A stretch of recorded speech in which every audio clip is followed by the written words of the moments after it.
নমস্কাৰ আপোনালোক সকলোকে পুনৰবাৰ স্বাগতম জনাইছো মই মজিদ বন্ধুসকল পলগতে চামক আজি সন্ধিয়াৰ 7টা গুৰুত্বপূৰ্ণ খবৰ প্ৰথমটো খবৰ এইবাৰ বিপদত পৰিছে মুখ্যমন্ত্ৰী হিমন্ত বিশ্ব শৰ্মা খ্ৰীষ্টান ধৰ্মক লৈ মুখ্যমন্ত্ৰীৰ ভাষণৰ অপপ্ৰচাৰ দুষ্ট চক্ৰৰ আৰু এই ঘটনাৰ পিছতে তৎকালীনভাৱে ব্যৱস্থা গ্ৰহণ ডিজিপি জিপি সিঙৰ ভাইৰেল মুখ্যমন্ত্ৰী হিমন্ত বিশ্ব শৰ্মাৰ ভুৱা ভাষণ আৰু তাৰ পিছতে তৎকালীনভাৱে ব্যৱস্থা গ্ৰহণ ডিজিপি জিপি সিঙৰ খ্ৰীষ্টান ধৰ্মক কৰোনাৰ দৰে শেষ কৰিম বুলি কোৱা ভাষণ সম্পূৰ্ণ মিছা তামিলনাডুৰ মুখ্যমন্ত্ৰীৰ পুত্ৰই দিয়া ভাষণৰহে প্ৰত্যুত্তৰ দিছিল মুখ্যমন্ত্ৰীয়ে মুছলমান বা খ্ৰীষ্টিয়ানক শেষ কৰিম বুলি ক'লে কংগ্ৰেছে এৰিব জানো ধৰ্ম নিৰপেক্ষ দেশত কোনো ধৰ্মকে শেষ কৰিম বুলি ক'ব নোৱাৰো এই ভাষণ ভুৱাকৈ প্ৰচাৰৰ পিছতেই কঠোৰ হৈ পৰিছে অসম আৰক্ষী এই ঘটনাৰ পিছতে চিআইডিত জিপি সিঙে তৎকালীনভাৱে ৰুজু কৰিছে গোচৰ পৰৱৰ্তী খবৰ ভাৰতৰ সৰ্ববৃহৎ পাব্লিক সেক্টৰৰ বেংক SBI অৰ্থাৎ ভাৰতীয় ষ্টেট বেংকৰ বৃহৎ ঘোষণা ষ্টেট বেংকৰ কোটি কোটি গ্ৰাহকক ভাল খবৰ দিছে SBIয়ে এতিয়াৰ পৰা বেংকত নোযোৱাকৈ আপুনি ঘৰত বহি কৰিব পাৰিব কেইবাটাও কাম কি কাম ঘৰত বহি কৰিব পাৰিব চাও আহক দেশৰ কোটি কোটি জনতালৈ জৰুৰী নম্বৰ মুকলি কৰিছে SBIয়ে এতিয়াৰ পৰা বেংকলৈ নোযোৱাকৈ আপুনি কৰিব পাৰিব কেইবাটাও কাম এই সন্দৰ্ভত দুটাকৈ টোল ফ্ৰী নম্বৰ মুকলি কৰিছে SBIয়ে বেংকত নোযোৱাকৈ জানিব পাৰিব একাউণ্ট বেলেন্স একাউণ্ট ষ্টেটমেণ্ট আৰু চেকবুকৰ বাবেও এটা ফোন নম্বৰতে আপুনি কৰিব পাৰিব আবেদন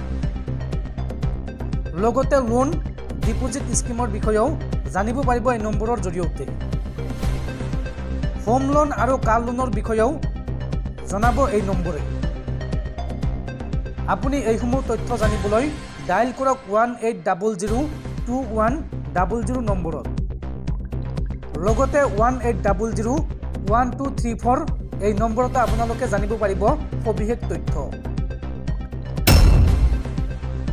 পৰৱৰ্তী খবৰ ৰাষ্ট্ৰপতিৰ হাতৰ পৰা মহম্মদ ছামিয়ে গ্ৰহণ কৰিলে অৰ্জুন বঁটা বিশ্বকাপত ভাল প্ৰদৰ্শন কৰাৰ বাবে মহম্মদ ছামিক চৰকাৰে দিলে এই স্বীকৃতি ৰাষ্ট্ৰপতিৰ হাতৰ পৰা মহম্মদ ছামিয়ে গ্ৰহণ কৰিলে অৰ্জুন বঁটা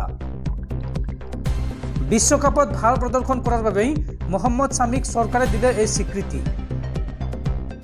মহম্মদ ছামিসহ আন 26 জন খেলুৱৈক প্ৰদান কৰা হ'ল বঁটা এখন খেলত 7টা উইকেট দখলৰ পাছতেই দেশবাসীৰ নয়নৰ মণি হৈছিল মহম্মদ ছামি উল্লেখযোগ্য যে বিগত বিশ্বকাপত 24টা উইকেট দখল কৰিছিল মহম্মদ ছামিয়ে আৰু তাৰ পিছত প্ৰধানমন্ত্ৰী নৰেন্দ্ৰ মোদীয়েও হাবতি ধৰিছিল মহম্মদ ছামি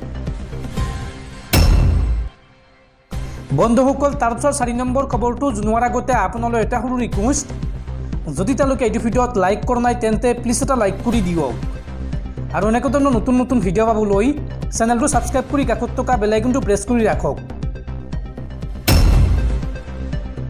পৰৱৰ্তী খবৰ পুনৰ চালকৰ প্ৰতিবাদ এইবাৰ অনিৰ্দিষ্ট কাললৈ ৰাজ্যৰ ৰাজপথত নচলিব ওলা উবেৰ নৈশ বাছ আৰু চিটি বাছ চালক সন্থাৰ এই ডাঙৰ ঘোষণা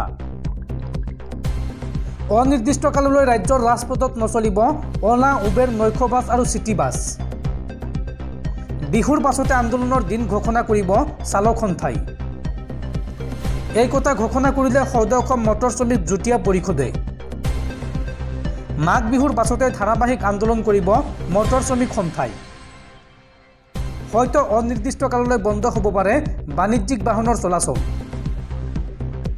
পৰিবহণ মন্ত্ৰী পৰিমল শুক্লবৈদ্যৰ মন্তব্যই হলঠেকত পেলাইছে চালকসকলক বিভাগীয় উচ্চপদস্থ বিষয়াই আশ্বাস দিছিল চালকসকলক কিন্তু ইয়াৰ বিপৰীত মন্তব্য দি চালকসকলক সকিউনি দিয়ে ৰাজ্যৰ পৰিবহণ মন্ত্ৰী পৰিমল শুক্লবৈদ্যই আৰু তাৰ পিছতে এই সিদ্ধান্ত গ্ৰহণ কৰিছে চালক সন্থাই পৰৱৰ্তী খবৰ 2024 লোকসভা নিৰ্বাচনৰ পূৰ্বে দেশৰ কোটি কোটি মুছলমানক ভাল খবৰ দিলে মোদী চৰকাৰে মুছলমানসকলৰ হজযাত্ৰাক লৈ ডাঙৰ সিদ্ধান্ত গ্ৰহণ কৰিছে মোদী চৰকাৰে। লোকসভা নিৰ্বাচনৰ পূৰ্বে কোটি কোটি মুছলমানৰ বাবে ভাল খবৰ দিলে মোদী চৰকাৰে। দেশৰ হজযাত্ৰীক লৈ ডাঙৰ সিদ্ধান্ত গ্ৰহণ কৰিছে মোদী চৰকাৰে। হজযাত্ৰা আৰম্ভ হোৱাৰ পূৰ্বেই ভাল খবৰ দিলে মোদী চৰকাৰে। এতিয়াৰ পৰা আৰু অধিক মুছলমান লোক যাব পাৰিব হজলৈ। পূৰ্বৰ তুলনাত বৃদ্ধি কৰা হ'ব হজযাত্ৰীৰ সংখ্যা। ছৌদি আৰবৰ সৈতে এই সন্দৰ্ভত বিশেষ চুক্তিত স্বাক্ষৰ কৰিছে কেন্দ্ৰীয় চৰকাৰে। চলিত বছৰৰ পৰা ভাৰতৰ 1,75,000 মুছলমান লোক যাব পাৰিব হজলৈ। পূৰ্বে 1,40,000ত সীমাবদ্ধ আছিল হজযাত্ৰীৰ সংখ্যা। আৰু 2024ত যিসকল মুছলমান লোক হজলৈ যাম বুলি ভাবিছে তেওঁলোকে গ্ৰুপ অপাৰেটৰৰ জৰিয়তে হজলৈ যাব পাৰিব।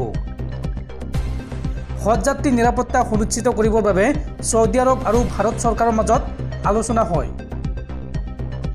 এতিয়াৰ পৰা হজলৈ যাতে অধিক সংখ্যক মহিলা যাব পাৰে তাৰো বিশেষ ব্যৱস্থা গ্ৰহণ কৰিছে মোদী চৰকাৰে।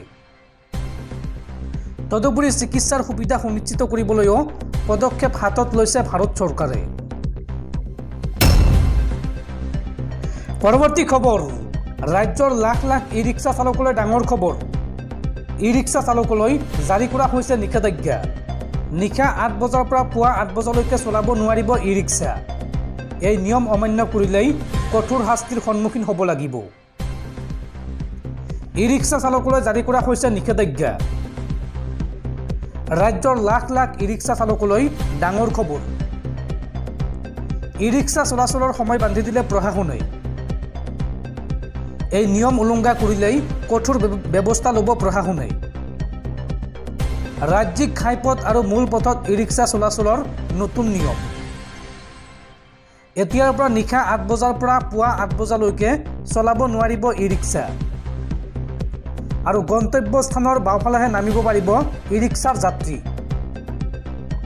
ই ৰিক্সা চালকে ব্যৱহাৰ কৰিব লাগিব লুকিং গ্লাছ আৰু ইণ্ডিকেটৰ।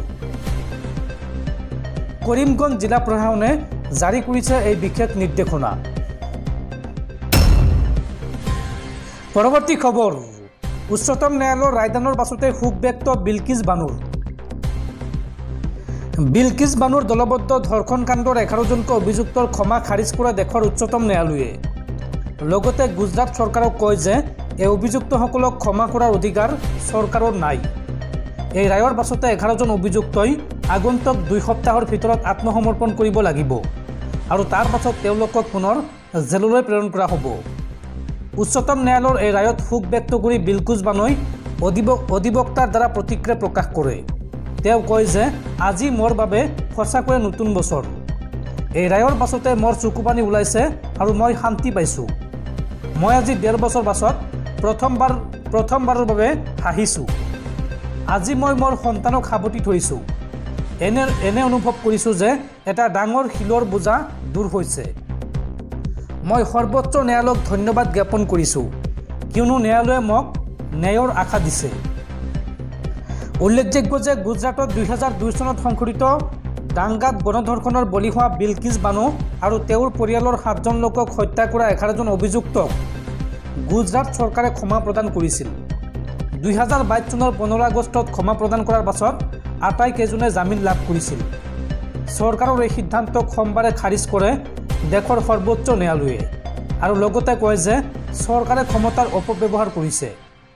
ন্যায়াধীশ বি.ভি. নাগাৰাথনা আৰু উজ্জ্বল ভূঞাৰ বিচাৰপীঠে এই সিদ্ধান্ত গ্ৰহণ কৰে। উল্লেখযোগ্য যে ঘটনাৰ সময়ত বিলকিছ বানু 21 বছৰীয়া আৰু 5 মাহৰ গৰ্ভৱতী আছিল। গোধৰা ট্ৰেইনত অগ্নিকাণ্ডৰ পাছত 2002 চনত বিলকিছৰ লগত দলবদ্ধ ধৰ্ষণ হৈছিল। লগতে হত্যাৰ বলি হোৱা তেওঁৰ পৰিয়ালৰ 7জন সদস্যৰ ভিতৰত তেওঁৰ 3 বছৰীয়া এগৰাকী কন্যাও আছিল।